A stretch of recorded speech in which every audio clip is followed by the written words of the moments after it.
ఔషధ నియంత్రణ శాఖ అదే డ్రగ్ కంట్రోల్ డిపార్ట్మెంట్ ఫార్మసీని చెక్ చేస్తారు. చెక్ చేసినప్పుడు కొన్ని పారామీటర్స్ ఉంటాయి. అందులో ముఖ్యమైనటువంటి పారామీటర్స్ ఏంటంటే ప్రతి ఫార్మసీలో అది మెడికల్ షాప్స్లో ఫార్మసిస్ట్ ఉండాలి.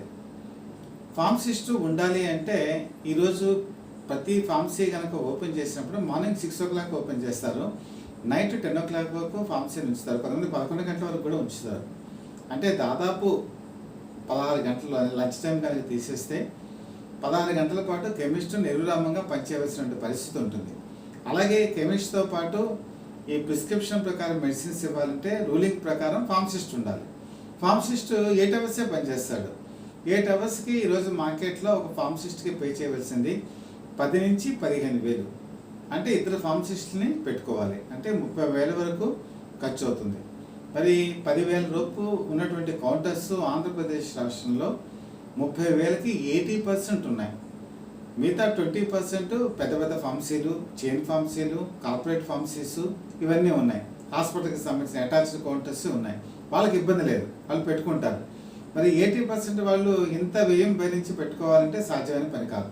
కాబట్టి డ్రగ్ ఇన్స్పెక్టర్ చెకింగ్ వచ్చినప్పుడు ప్రతి ఫార్మసీలో కూడా ఈ ఫార్మసిస్ట్ ఉండకపోవటం కామన్గా జరుగుతుంది. అంటే వాళ్ళు బయటకు వెళ్ళటమో లేదా భోజనానికి వెళ్ళటమో ఫార్మసిస్టు ఆ పరిస్థితుల్లో వీళ్ళు రావటమో ఏది చెప్పినా కూడా అదొక పారామీటర్ కింద 1 week అంటే ఎక్కువగా సస్పెన్షన్ ఆ ఫార్మసీ మీద పడుతుంది.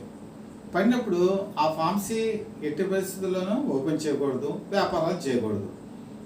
అది అక్కడ పరిస్థితి. అయితే దీనికి మరి ఎందుకు ఇంత చెప్పాల్సి వచ్చిందంటే మరి డాక్టర్స్ ఒక నోబెల్ ప్రొఫెషన్.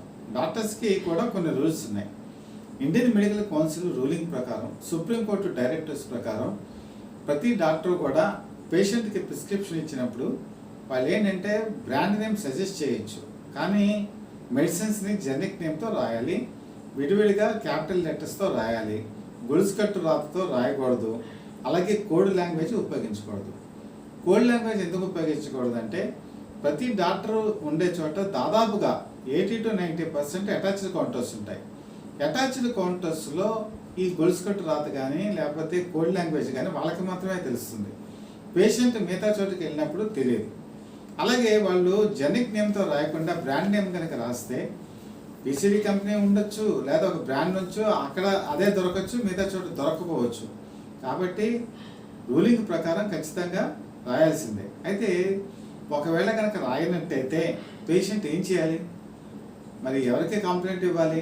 జిల్లా వైద్య ఆరోగ్య శాఖ అధికారులతో నేను మాట్లాడినప్పుడు వాళ్ళు ఏం చేశారంటే ఇది మాకు సంబంధం లేదండి, డ్రగ్ కంట్రోల్ డిపార్ట్మెంటే దీనికి బాధ్యత తీసుకోవాలని కొంతమంది అధికారులు నాతో చెప్పారు. నేను వెంటనే డ్రగ్ కంట్రోల్ డిపార్ట్మెంట్ ఉన్నత స్థాయి అధికారులతో మాట్లాడాను.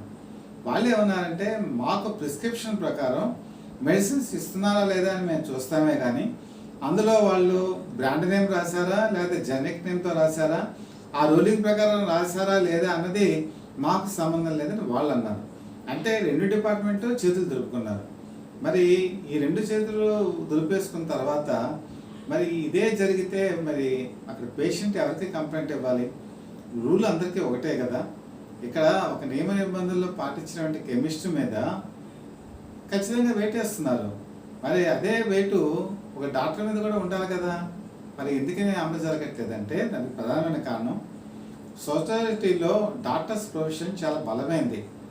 ఫార్మా ట్రేడ్ చాలా బలంగా డాక్టర్స్ మీద ఆధారపడుతుంది. ఈరోజు కొన్ని వేల కోట్ల రూపాయలు భారతదేశంలో టర్నోవర్ జరుగుతుందంటే ఫార్మా కంపెనీస్ అన్నీ కూడా డాక్టర్స్ మీద ఆధారపడతాయి. సూపర్ స్పెషలిస్ట్ దయాదాక్షిణ్యం మీద వాళ్ళు రాసే మెడిసిన్స్ మీద ఈరోజు ఫార్మా ట్రేడ్ రన్ అవుతుంది. కాబట్టి వాళ్ళ మీద ఏదైనా సరే ఒక చర్య తీసుకుంటే డాక్టర్స్ అంతా కూడా ఏకం అవుతారు, వాళ్ళు స్ట్రైక్ చేస్తారనే భయం అధికారులను వెంటాడుతుంది. యాక్చువల్గా రూలింగ్ ప్రకారం అయితే వాళ్ళు చర్యలు తీసుకోవచ్చు, కానీ చర్యలు తీసుకోవట్లా.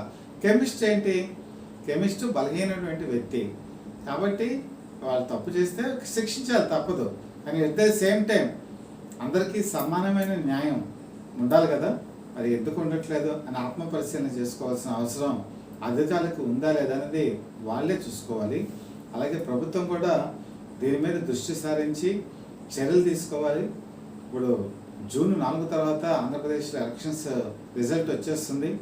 కొత్త ముఖ్యమంత్రి, కొత్త ప్రభుత్వం వస్తుంది. వచ్చినప్పుడైనా సరే ఈ వివక్షణ ఈ వివక్షత లేకుండా చూడాలని చెప్పి చాలామంది కోరుకుంటున్నారు. అదే జరగాలని అందరూ మనస్ఫూర్తిగా భావిస్తున్నారు.